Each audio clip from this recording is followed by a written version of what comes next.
ஒருத்தங்களுக்காக நான் வந்து முருகருக்கு மாலை போட்டேன். ஸோ மாலை போட்டு சில விஷயங்கள் நான் அப்போ பெருசாக இந்த அளவுக்கு ஈடுபாடெல்லாம் கிடையாது. நார்மலாக மாலை போட்டு சாமி கும்பிடுறது அவ்வளோதான். திரும்பியும் வாழ்க்கையில் வந்து ஒரு பயங்கரமான ஒரு டிப்ரெஷனுக்குள்ளே போய் அந்த டிப்ரெஷன் 35 kg ஏறினேன். எடிக்ஷன், டேப்லெட்ஸ், ஸோ அது வேறு மாதிரி ஒரு ஜோனு.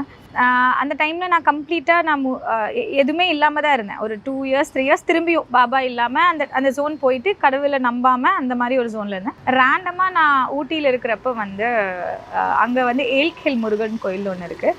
ஸோ அங்கே போயிட்டு நான் முருகரை நான் ரேண்டமாக பார்க்க போனப்போ ரொம்ப பக்கத்தில் பார்த்தேன்.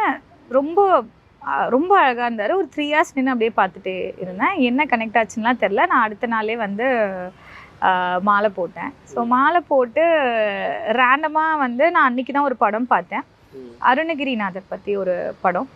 ஸோ எனக்கு அது என்னன்னு தெரில, கனெக்ட் ஆச்சு. நான் அப்போவே திருப்புகழ் அப்படின்னு சொல்லிட்டு ஒன்று இருக்குது. அது முருகரோட இதுதான், அவர் தான் பேர் வச்சார். இந்த மாதிரிலாம் நான் பார்த்தேன். ஸோ அதை பற்றி நான் எழுத ஆரம்பித்தேன். அதோட மீனிங் எழுத ஆரம்பித்தேன். இப்போ வரைக்கும் எனக்கு தெரியாது ஏன் எழுத ஆரம்பித்தேன்லாம். Let's go holidays. Travel beyond boundaries.